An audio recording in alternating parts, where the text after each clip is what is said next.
So the next myth I want to talk about is that home prices are going to go down. So it's a terrible time to go and buy a house right now. And the reality is that's probably not going to be the case. So let's look at the truth. So here's the headlines you and your clients are probably seeing about buying a home at the wrong time can backfire big time.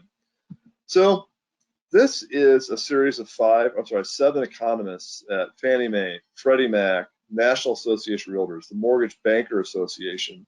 And their consensus for this year is that we're going to see about 8.5% appreciation. If you ask those economists what's going to happen over the next 5 years, you could see their forecast is between 3 and 4% appreciation, which is kind of what I'm expecting as well.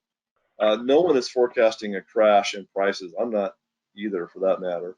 So there's a couple reasons for that. There's a supply side and a demand side answer for that.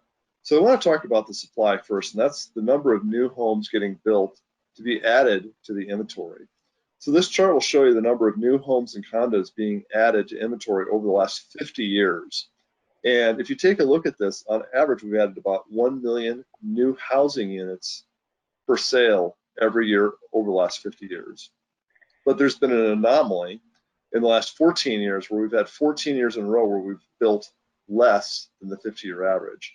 And what I think is particularly interesting about this for you to point out to a client is that in 2021, we built 900,000 homes, less than we built in 1971, where we built 1 million. And the population of America is approximately double now what it was 50 years ago.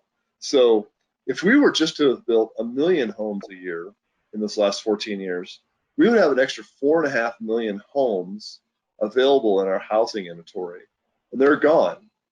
And if you were to adjust this relative to the national population, we're actually missing quite a few more homes even than that. So from a supply side, we're not building homes, and that's a big part of why our inventory is so low right now. Will that change? I don't think it's going to, because we have a labor shortage. Our skilled labor, like electricians and plumbers and framers and roofers, is particularly very short, and the raw materials are very expensive right now.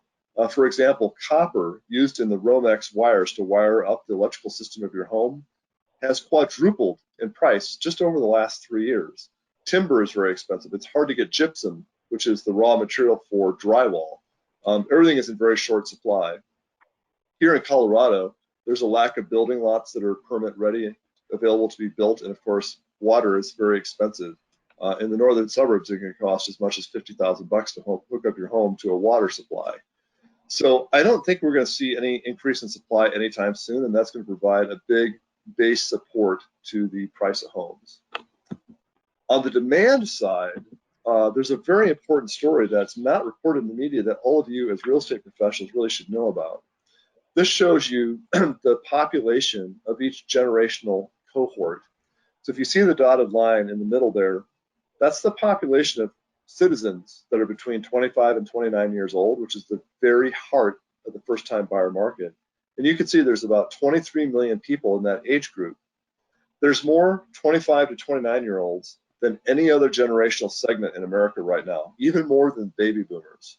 So if you look at the first-time buyers, 20 years old to 34 years old, there's more potential first-time buyers than any time in the entire history of America right now.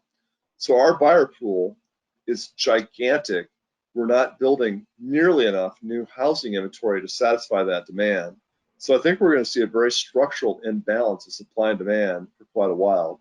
Unfortunately, the likely outcome of this is that a lot of people who ordinarily would be buying their first-time home aren't ever going to be able to, and they're going to be renters for the rest of their life. Joe, any thoughts on this? Exactly that. We have a massive segment of population that wants to buy homes, that needs a place to live, and correspondingly with the prior slide, we have a massive undersupply of homes. Those two things, supply and demand, you're going to continue to see increased prices.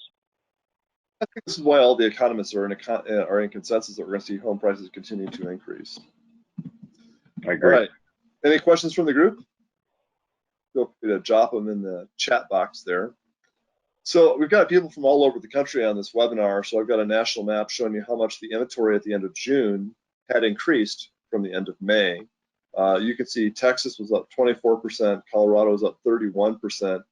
Everybody was up in the double digits except for New York State.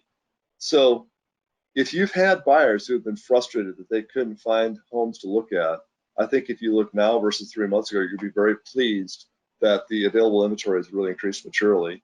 So this might be a good slide just right here to share with those frustrated buyers.